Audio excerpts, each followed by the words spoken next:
किस मॉडर्न ज़माने में आज हम जी रहे हैं कि मानवता शर्मसार हो रही है। जी, मैं हूं गुरमेज राणा और आप देख रहे हैं नवतेज टीवी। बलात्कार, दुष्कर्म की घटनाएं दिन प्रतिदिन हमारे देश के अंदर बढ़ती जा रही हैं। कुछ दिन पहले भी हमने इसी टॉपिक को लेकर एक लाइव किया था।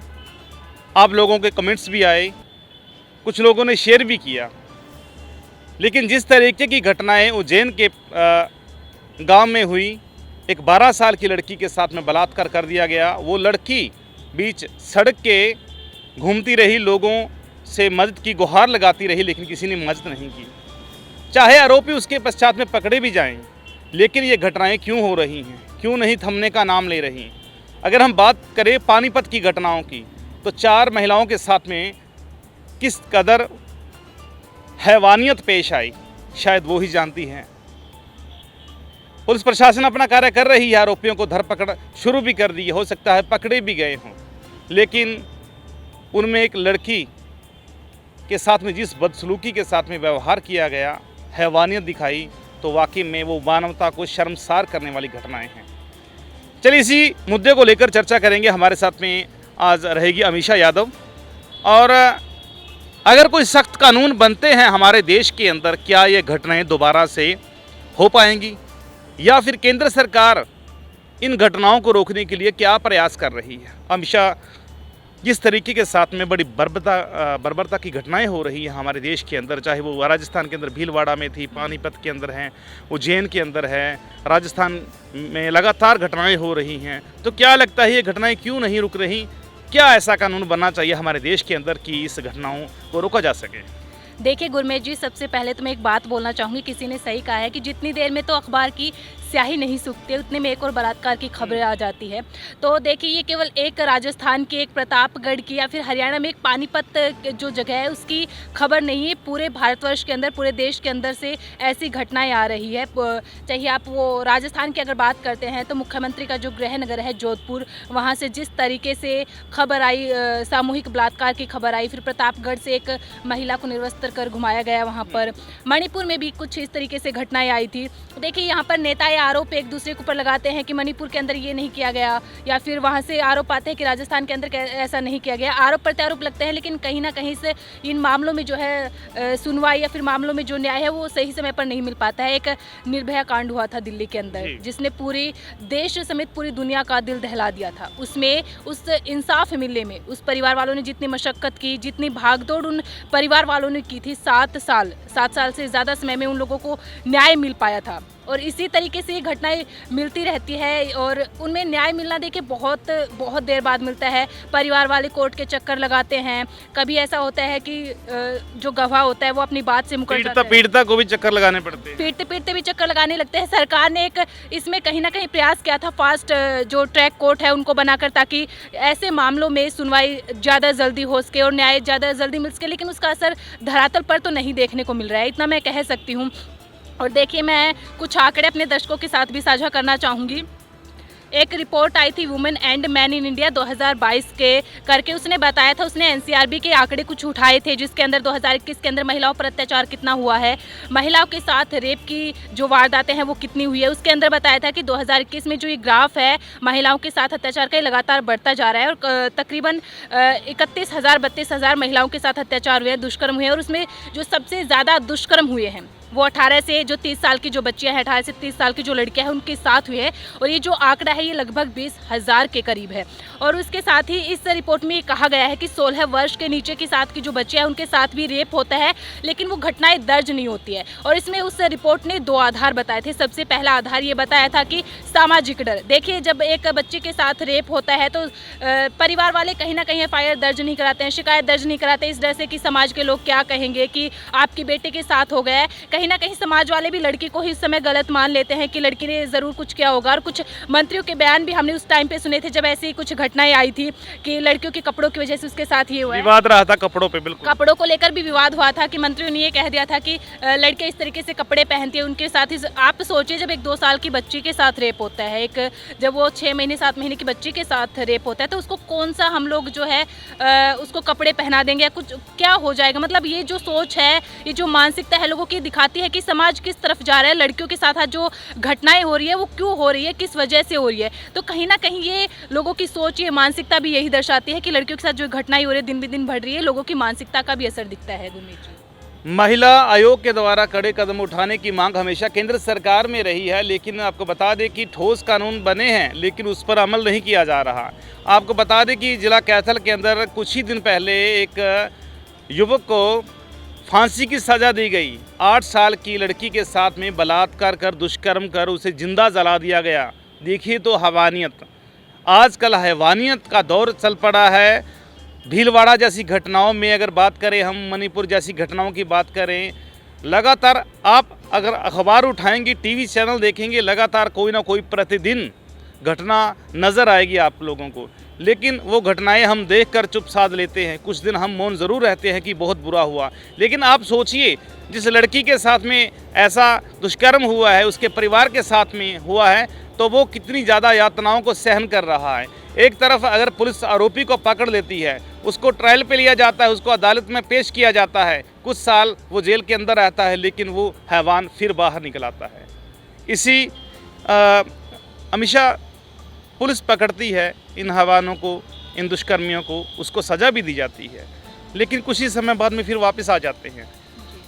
तो असमत किसी महिला की, किसी लड़की की खराब हुई है, तो क्या सरकार को ठोस कदम और उठाने की ज़रूरत है अभी? गुरमीत जी, ज़रूर इसमें एक बात ऐड और करना चाहूँगी, सरकार को ठोस कदम उठाने चाहिए, लेकिन ये भी कहना चाहूँगी विदेशों में महिलाओं की अस्मिता की सुरक्षा के लिए, महिलाओं की सुरक्षा के लिए जिस तरीके से कानून बनाए गए हैं, और सख्त कानून, खासकर खाड़ी देशों की बात कर लीजिए, सऊदी अरब की बात कर लीजिए, इराक की बात कर लीजिए, उनमें जिस तरीके से कानून बनाए हैं, कहीं ना कहीं महिलाओं को उससे सुरक्षा मिलती है। तो अपने देश के अंदर भी उसी तरीके से सुरक्षा मिलनी चाहिए। और दूसरी चीज़ मैं कहना चाहूँगी, सरकार को कुछ ऐसे शिविर आयोजित करने चाहिए जिससे गाँव के अंदर जाए या ऐसे शहरों के अंदर जाए, लोगों की मानसिकता को बदले। और देखिए गुरमीत जी, जब हम एजुकेशन फील्ड के अंदर होते हैं, जब हमारा एजुकेशन हो रहा होता है, उस टाइम पे हमें केवल लड़कियों को नहीं, लड़कों को भी जो है शिक्षा देनी चाहिए, सेक्स एजुकेशन के बारे में शिक्षा देनी चाहिए, ताकि वो आगे चलकर इन चीज़ों से अवेयर रह सके कि कैसे क्या चीज़ें होती है। तो लड़कों को भी सेक्स एजुकेशन मिलनी चाहिए। हमारी जो कक्षाएँ होती है 6ठी से लेकर 10वीं तक, उनमें सेक्स एजुकेशन कंपल्सरी कर देना चाहिए। सरकार को ये कदम भी उठाना चाहिए। और जो NCRB के आंकड़े बताते हैं, लगातार 3 साल से राजस्थान टॉप पर है, उसके बाद मध्य प्रदेश है, उसके बाद उत्तर प्रदेश है, उसके बाद छत्तीसगढ़ है। तो देखिए, राज्य नंबर 1 नंबर 2 की बात नहीं है, हर राज्य में केस होते हैं, हर राज्य में महिलाओं के साथ रेप होते हैं। तो कहीं ना कहीं सरकार को इस पर लगाम तो लगानी होगी। देखिए, मैं दर्शकों को एक चीज़ साझा करना चाहूँगी, जो हमारे इंडिया के अंदर जो कानून है उनके बारे में बताना चाहूँगी। उसके अंदर कानून है, जो हमारी IPC और जो CRPC अभी जो चेंज कर दिए, उसके लिए प्रस्ताव लेकर आए थे, जो भारतीय न्याय संहिता या भारतीय दंड न्याय संहिता जो अभी सरकार ने लेकर है, उसके अंदर था 376 एक आर्टिकल था, जिसके अंदर था अगर कोई बलात्कार करता है तो मौत की सज़ा नहीं है, उसके अंदर आजीवन कारावास की सज़ा है। 376A में कहता है कि अगर बलात्कार के बाद अगर किसी की मौत हो जाती है तो उसमें मौत की सज़ा हो सकती है या आजीवन कारावास हो सकता है। दूसरा 376D है, जिसके अंदर अगर कोई सामूहिक बलात्कार करता है तो उसके अंदर आपको जो है मौत की सज़ा नहीं होगी, आपको आजीवन कारावास की सज़ा हो सकती है। अगर आप 16 साल से कम उम्र की महिलाओं के साथ सामूहिक बलात्कार करते हैं तो आपको मौत की सज़ा तब भी नहीं होगी, आपको आजीवन कारावास होगा। अगर 376DB की बात करें तो उसके अंदर जो 12 साल से कम उम्र की जो बच्चे हैं, अगर उनके साथ सामूहिक बलात्कार होता है तभी आपको जो है सज़ा होगी मौत की और आजीवन कारावास होगा। तो देखिए, कहीं ना कहीं इन कानूनों को हमें और ज़्यादा कठोर बनाना होगा इन कानूनों को, ताकि लोगों के अंदर खौफ पैदा हो। देखिए, मैंने आपसे पहले विदेशों की बात की, फॉरेन कंट्रियों की बात की जिनके अंदर सख्त कानून है। सबसे पहले सऊदी खाड़ी देशों की बात करते हैं। सऊदी अरब के अंदर अगर आप किसी के साथ बलात्कार करते हैं, रेप की घटनाएँ सामने आती है, तो उसमें जो है जो दोषी होता है उसकी तलवार से गर्दन काट दी जाती है, पत्थरों से उसको मारा जाता है। इराक की बात कर लेती हूँ मैं, इराक के अंदर तो जो परिवार वाले होते हैं जिनके घर में ये घटना हुई होती है, वो पत्थर मारते हैं दोषी को, और जब तक उसकी जान नहीं चली जाती तब तक मारते रहते हैं। अमेरिका जैसी कंट्री, न्यूजीलैंड जैसी कंट्री, फ्रांस जैसी कंट्री, उसमें 10 साल से लेकर 30 साल की सज़ा है, और अगर मैक्सिमम सज़ा की बात करें तो आजीवन कारावास और मौत की सज़ा भी होती है। तो भारत के अंदर भी सरकार को इस तरीके कठोर कानून बनाने चाहिए, जिससे जो जुर्म करने वाले हैं उनके अंदर एक खौफ पैदा हो सके। जब चुनाव आते हैं, अक्सर ये मुद्दे होते हैं महिला सुरक्षा की, लड़कियों की सुरक्षा की, बेटी बचाओ और बेटी पढ़ाओ पर चुनावी मुद्दे हैं, चुनावी वायदे हैं कि हम महिलाओं की सुरक्षा की जिम्मेदारी लेते हैं, आप हमें वोट दीजिए। लेकिन अगर राजस्थान की बात करें, यहाँ पर तो कांग्रेस की सरकार है। हरियाणा की बात करें तो हरियाणा के अंदर जो है बीजेपी की सरकार है। वहाँ पे बीजेपी सरकार यहाँ पर आकर कह रही है राजस्थान के निवासियों को कि हमें वोट दो, हम आपकी सुरक्षा करेंगे। कांग्रेस बीजेपी हरियाणा के अंदर जाके कह रही है कि हम बीजेपी को हटाओ, देश बचाओ। तो यानी कि सब ये पॉलिटिक्स का गेम है। आम जनता को पागल बनाया जा रहा है। कानून पे शोध क्यों नहीं किया जा रहा? घटनाएं लगातार बढ़ रही हैं। देखिए गुरमीत जी, आपने सही कही। चुनाव का टाइम आता है तो हर पार्टी एक दूसरे पर आरोप प्रत्यारोप लगाना शुरू कर देती है। मणिपुर के अंदर घटना होती है तो कांग्रेस बीजेपी को घेरना चालू कर देती है। जब राजस्थान के अंदर कोई घटना होती है तो बीजेपी कांग्रेस को घेरना, मतलब हर पार्टी एक दूसरे पर आरोप प्रत्यारोप लगाते हैं। लेकिन कानून या फिर इन जो ये जुर्म करने वाले होते हैं, जो दोषी व्यक्ति, उनके खिलाफ सख्त कार्रवाई नहीं करती है। आप जैसे अशोक गहलोत जो मुख्यमंत्री राजस्थान के, वो कहते हैं कि हमने पहले मामले इतने ज़्यादा सामने इसलिए नहीं आते थे क्योंकि शिकायत दर्ज नहीं होती थी, एफआईआर दर्ज नहीं होती थी। लेकिन अब मामले इसलिए ज़्यादा दिख रहे हैं क्योंकि अब जो है एफआईआर दर्ज होने लगी। हमने फास्ट ट्रैक जो है कोर्ट खड़े कर दिए, उसके अंदर मामले जल्दी जल्दी निस्तारण हो रहा है मामलों का। इसके अलावा मतलब इतनी चीज़ें कर रही है, लेकिन फिर भी ये घटनाएं कम क्यों नहीं हो रही? अगर आप इतनी ही मतलब जितनी भी सरकार है, अगर वो इतना ही काम कर रही है, इतने ही कानून लेके आ रही है, वो धरातल पर वो कानून क्यों नहीं दिखता है? कल उज्जैन नगरी में एक घटना हुई, उससे थोड़े दिन पहले जोधपुर के अंदर एक घटना हुई थी। हरियाणा के पानीपत के अंदर देखिए, परिवार वालों के सामने परिवार वालों को बंधक बना के 3 महिलाओं के साथ सामूहिक बलात्कार किया जाता है। तो मतलब आप सोच के देखिए, हैवानियत की जो हदें है वो सारी पार होने लगी है। इससे ना केवल देश का नाम खराब, पूरी दुनिया के अंदर देश का नाम खराब होता है। मानवता को शर्मसार करने वाली ये घटनाएं हैं। इससे महिलाएं कहीं भी किसी भी राज्य के अंदर सुरक्षित नहीं अपने आप को महसूस कर पाएंगी जब तक कोई सख्त कानून नहीं होगा। जो मुजरिम है उनके दिल में वो खौफ नहीं होगा ऐसे चीज़ों को लेकर। बिल्कुल अमीषा यादव, ये सही कहना है इनका कि जब तक कोई सख्त कानून नहीं बनता तब तक ऐसे ही ये घटनाएं बढ़ती रहेंगी। पानीपत का मामला है, पूरे देश में इस वक्त चर्चा में है। महिला आयोग के द्वारा भी गुजारिश की गई है केंद्र सरकार को कोई सख्त से सख्त कानून बनाने की। पानीपत एसपी लगातार अपने बयानों में कह रहे हैं कि धरपकड़ जारी है। हरियाणा के मुख्यमंत्री मनोहर लाल खट्टर ने भी इसकी निंदा की। उन्होंने कहा कि कुछ विशेष कानून बनाए जाएंगे इसके विषय में, वो भी अपना प्रस्ताव भेजेंगे केंद्र सरकार को।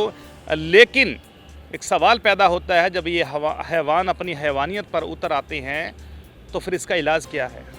अमीषा ने बताया कि सऊदी देशों में किस तरह की सज़ा दी जाती है। अगर हमारे देश के अंदर भी ऐसा कानून बन जाए तो शायद ये घटनाएं रुक सकती हैं।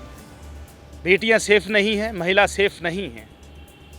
तो फिलहाल आपका इसके विषय में क्या कहना है? कमेंट्स बॉक्स में अपने कमेंट्स ज़रूर बताएं। देश और दुनिया की हर बड़ी खबर के लिए सब्सक्राइब करें नवतेज टीवी और पल पल के अपडेट्स के लिए बेल आइकन को दबाना ना भूलें, क्योंकि आपकी खबरों का भरोसेमंद साथी है नवतेज टीवी।